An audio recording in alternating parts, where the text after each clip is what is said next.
Muy bienvenidos al devocional de hoy, muy bienvenidos hermanos. Gracias por aceptar la invitación que hacemos todos los días para tener un tiempo en torno a la palabra, para tener un tiempo abriendo la Escritura y siendo tocados por ella. Eso es lo que nosotros queremos, eso es lo que buscamos, ser afectados por la palabra de Dios cada día.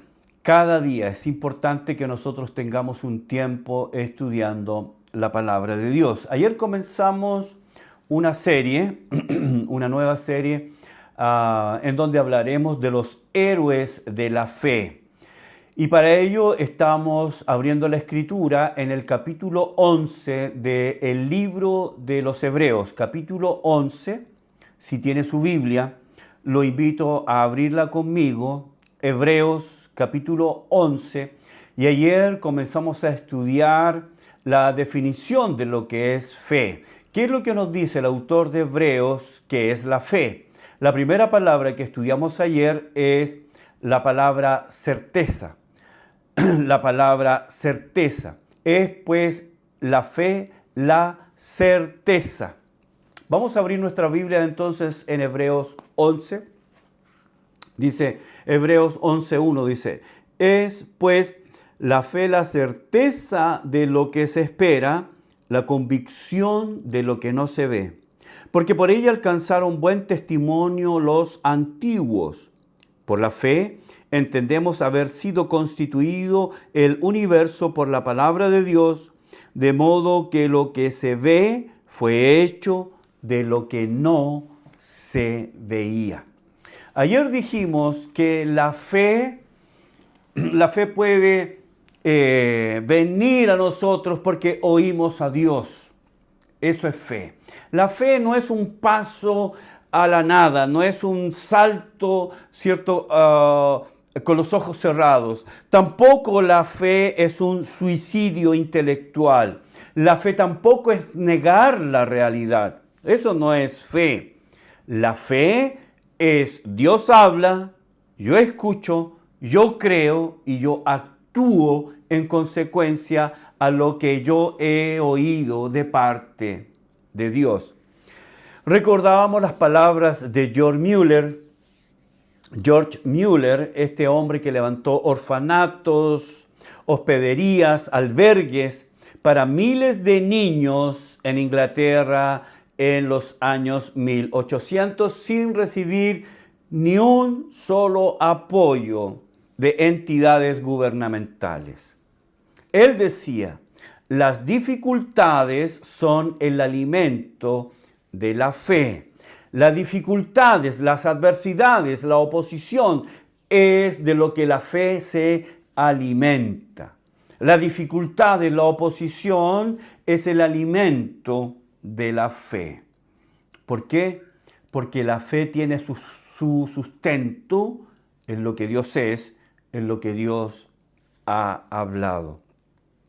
El autor de Hebreos nos va a hablar en este capítulo 11 de hombres y mujeres que primero oyeron lo que Dios hablaba, creyeron lo que Dios habló y actuaron y vivieron en consecuencia.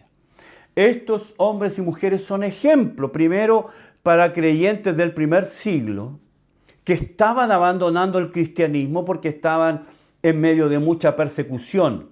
Pero el autor de Hebreos escribe esto para decirle, mire, ellos también fueron perseguidos, ellos también sufrieron, ellos también tuvieron adversidad, pero se mantuvieron en pie. ¿Por qué? Porque le creyeron a Dios. Eso es fe. Entonces el autor de Hebreos nos va a decir lo que es la fe y lo primero respecto de lo que es la fe nos lo dice con la palabra certeza. La fe es certeza, upostasis, upo debajo y stasis, estar de pie. Literalmente estar de pie sobre un fundamento, sobre un cimiento, algo estable, seguro. La fe de ninguna manera es inestabilidad. La fe no es caminar sobre lodo cenagoso, sobre barro, sobre un terreno inestable, de ninguna manera. Fe es certeza. La fe es estar sobre un fundamento seguro que soportará los embates, soportará los ataques, soportará las embestidas. ¿Por qué? Porque es un cimiento seguro. Lo segundo que dice el autor de Hebreos, que es la fe, es certeza. Certeza. La palabra certeza en el texto griego es la palabra elecmos. Elecmos. Esta es la palabra que se traduce como convicción en el Nuevo Testamento, en nuestra Reina Valera. Es la palabra elecmos, convicción. Y la palabra elecmos quiere decir una prueba. La palabra que se traduce como convicción quiere decir demostración, seguridad interna, certeza segura. La palabra que la Reina Valera traduce como convicción es la palabra que quiere decir una prueba.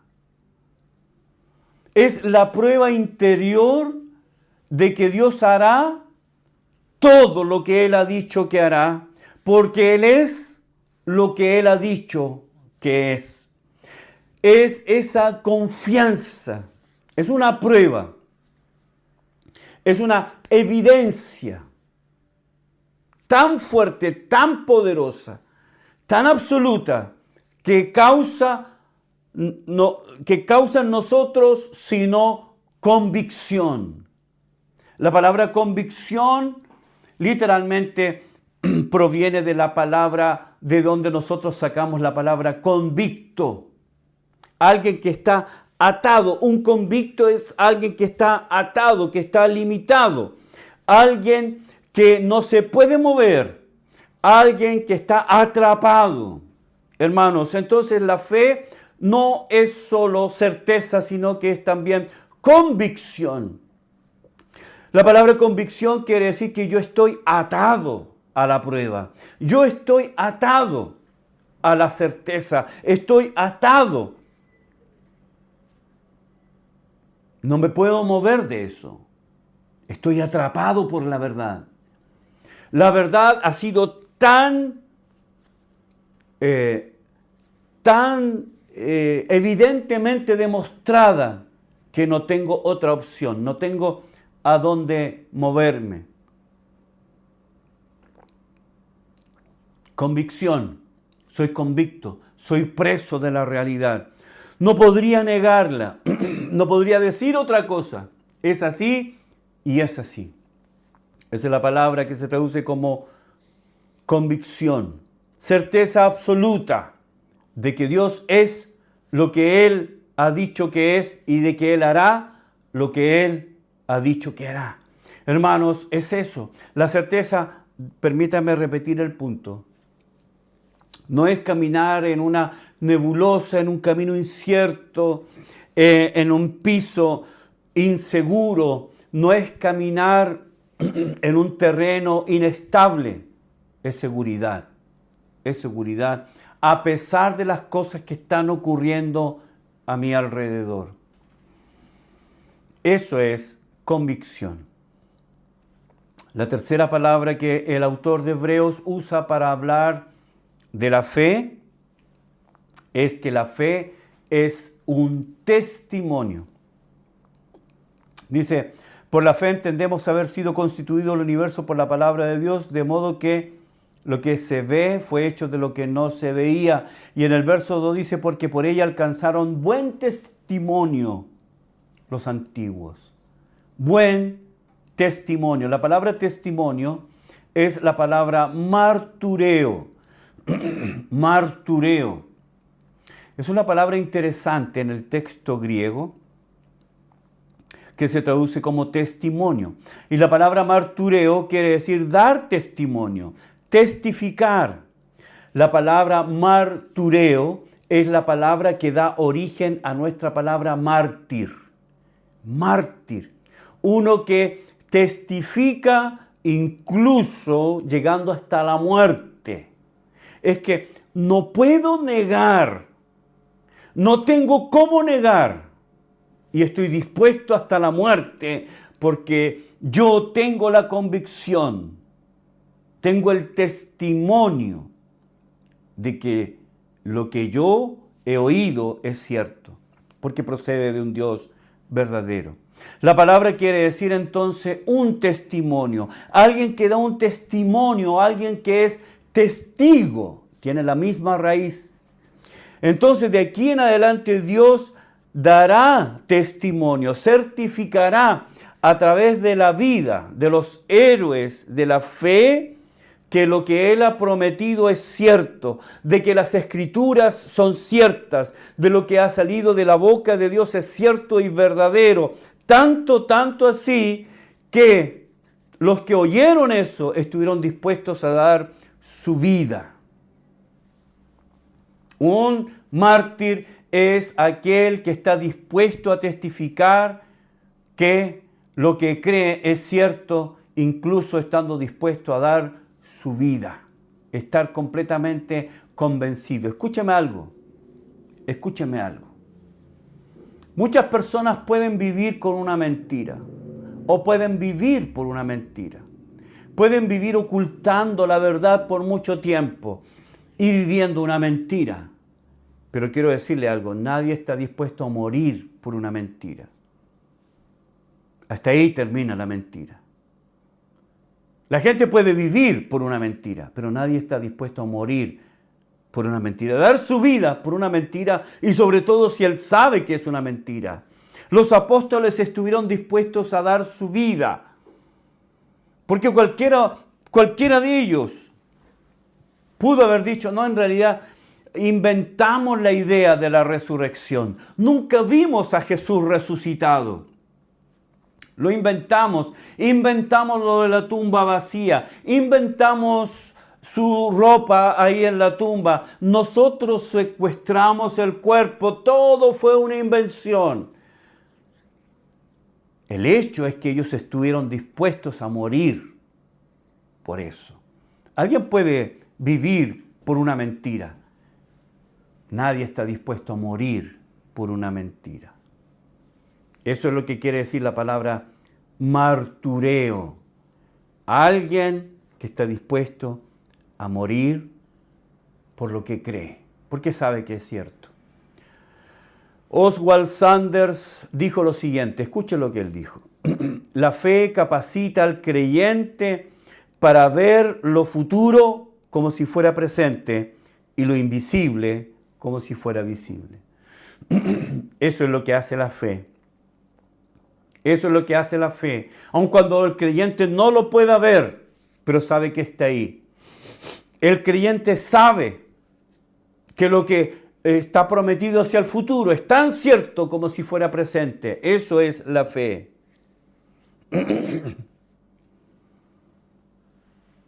Creo que es necesario recalcar y volver al punto de mencionar de que la fe entonces no es una fe ciega.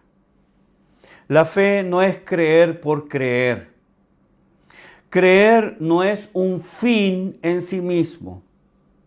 Como alguien ha dicho, tienes que tener fe como si eso fuera suficiente.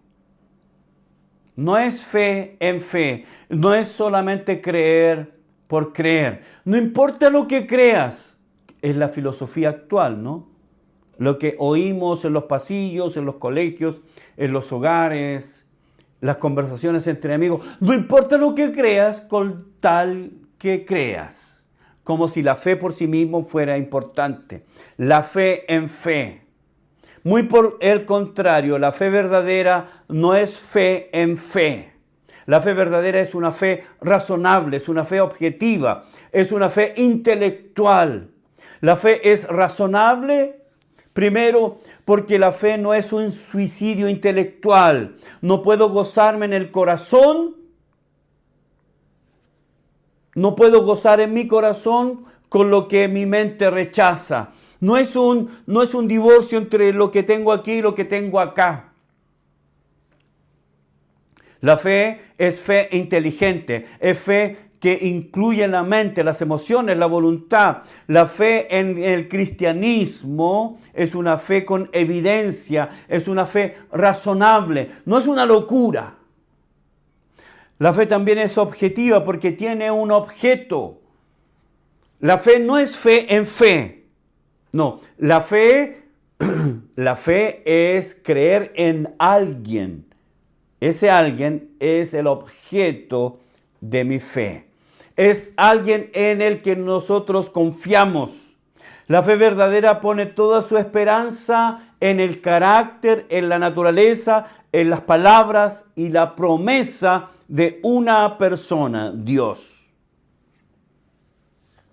Usted ha oído esa frase: tú tienes tu creencia, yo tengo la mía, él tiene la suya y por allá tienen la otra. No importa lo que creas, mientras creas. Eso no es ser creyente, eso es ser crédulo. ¿Cuál es la diferencia? Es que el creyente solo cree algo que tiene evidencia sólida. El crédulo cree todo. Mira, en la esquina están volando elefantes rosa. Sí lo creo. Eso es ser crédulo. Alguien nos podrá decir: no es importante si la resurrección ocurrió o no. No es importante si Jesús existió o no. No es importante si Jesús nos comisionó o no. No es importante. Lo importante es que creas, dando a entender que lo importante es creer, no importa lo que se crea. Si ocurrió o no ocurrió. Eso, hermanos, no es fe verdadera. La fe verdadera no es solo creer y creer por creer, sino creer en un objeto. La fe verdadera es razonable y la fe verdadera es objetiva porque tiene un objeto. La fe cristiana verdadera es una fe objetiva porque tiene un objeto de su fe. Su fe, esa creencia, se basa en alguien. En este caso es Dios y su palabra. Dios y su palabra son suficientemente ciertos, verdaderos, como para creer en ellos, para depositar toda nuestra vida presente y toda nuestra vida futura, porque Dios, quien ha hablado, no puede mentir. Eso es fe verdadera. Pablo entonces nos enseña que la fe tiene un objeto. Acompáñeme un poquito antes. Segunda Timoteo, capítulo 1. Segunda Timoteo, capítulo 1, verso 12. Pablo dice, Segunda Timoteo, capítulo 1, verso 12. Por lo cual, asimismo padezco esto, porque no me avergüenzo, porque yo sé a quién he creído. Y estoy seguro que es poderoso para guardar mi depósito para aquel día. Mira las palabras de Pablo. Todo esto padezco, estoy sufriendo persecuciones, necesidades, etcétera, etcétera. Pero todo esto padezco, y dice, y no me avergüenzo, porque yo sé a quién he creído. Conozco. La fe es, como dijimos, la fe es razonable y la fe es objetiva. Yo sé a quién he creído. Y no solamente eso, sino que yo lo conozco. Él es poderoso, es capaz para guardar mi depósito para aquel día. Yo sé en quién he creído. Yo sé, lo conozco. Esta persona que ha prometido, esta persona que ha hablado, esta persona que ha hecho una promesa, yo la conozco. Esa persona no miente. ¿Por qué? Porque Dios no puede mentir. Tito 1:2. La mentira no está en la naturaleza de Dios. La mentira no pertenece a la naturaleza divina. Así que, hermanos, la fe es tanto razonable como objetiva. Cada uno de estos héroes de la fe vivieron por esa fe, vivieron de esa manera, vivieron en consecuencia, porque conocían a aquel que había prometido.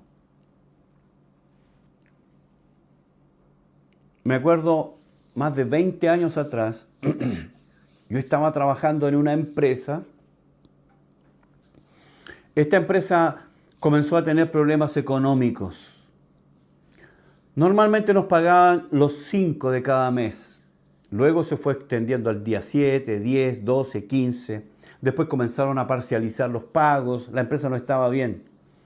Todos nosotros estábamos nerviosos, preocupados. Todos éramos jefes de hogar. Manteníamos nuestra familia con lo que ganábamos. Estábamos muy preocupados. Entonces el dueño de la empresa nos llamó a una reunión. Estábamos todos reunidos en el salón y él estaba sentado ahí y dijo: les quiero decir una cosa para que estén tranquilos. Esta empresa no va a quebrar. La empresa tiene suficiente espalda económica, no va a quebrar. Y todos nosotros dijimos: qué bueno, no va a quebrar. ¿Quién lo dijo? ¿Lo dijo la persona que hacía el aseo en la empresa? No. ¿Lo hacía el guardia? ¿Lo dijo el guardia? No. ¿Quién lo dijo? Ah, el bodeguero lo dijo. No. Ah, lo dijo el tesorero. Lo dijo el dueño de la empresa. Y eso nos trajo mucha tranquilidad. Fue el dueño que dijo que la empresa no va a quebrar. ¿Qué ocurrió 6 meses después? La empresa quebró. Yo creo que él no nos mintió. Yo creo que él no tenía suficiente información para decir lo que dijo. Tenía buenas intenciones, pero no conocía todo. No sabía todo y no manejaba todo. Él no tenía idea de lo que iban a hacer los bancos con la empresa. Él no tenía idea de lo que los acreedores iban a hacer con la empresa. Él tenía un conocimiento muy limitado, muy parcial. Por eso dijo lo que dijo. Nosotros confiamos en él porque era el dueño de la empresa. Cuando Dios habla, hermanos, Él habla siendo omnipotente, omnisciente, omnipresente. Él sabe todo, conoce todo, Él maneja todo. Por lo tanto, cuando Dios dice: yo voy a estar con ustedes todos los días hasta el fin del mundo, Él no lo dice ignorando situaciones. Él sabe todo. Por lo tanto, cuando Él dice: yo voy a estar con ustedes, o cuando le dijo a Abraham: te voy a dar un hijo, cerca de los 100 años, ¿Abraham iba a tener un hijo? Dios le dijo que iba a tener un hijo. Dios se lo dijo. ¿Acaso Dios no conocía que Abraham tenía 100 años? ¿Que Sara ya no tenía la costumbre de las mujeres? ¿Acaso Dios no lo sabía? Dios lo sabía, pero lo dijo sobre la base de su omnipotencia, de su poder absoluto, de su control absoluto. Cuando Dios le dijo a Josué: camina alrededor de Jericó y las 7 vueltas, y en la última de todas las vueltas los muros caerán. ¿Acaso Dios no sabía? Dios lo sabía. Entonces, cuando Josué oyó, creyó y actuó en consecuencia, eso es fe. Es fe en las palabras de aquel que no miente. Es fe en aquel que lo sabe todo, controla todo, domina todo. ¿Por qué no hemos de creer en las promesas que el Señor ha dado? ¿Por qué no hemos de creer en el carácter y naturaleza de nuestro Dios? ¿Por qué no hemos de creer a sus palabras? Él tiene todo el control, no como el dueño de la empresa que dijo algo, pero no tenía todo el control. Él dijo algo que nos animó, pero él desconocía cosas. Cuando Dios habla, Él habla de su omnisciencia, omnipotencia y omnipresencia. Dios tiene todo bajo control Por lo tanto, todas sus palabras son fieles y verdaderas. La fe, por tanto, es razonable y es objetiva, porque viene de un Dios que no miente. Gracias por acompañarme en el devocional de hoy. Gracias por sus saludos. Mañana continuamos estudiando sobre los héroes de la fe aquí en Hebreos capítulo 11. Que Dios les bendiga, que tengan un hermoso día.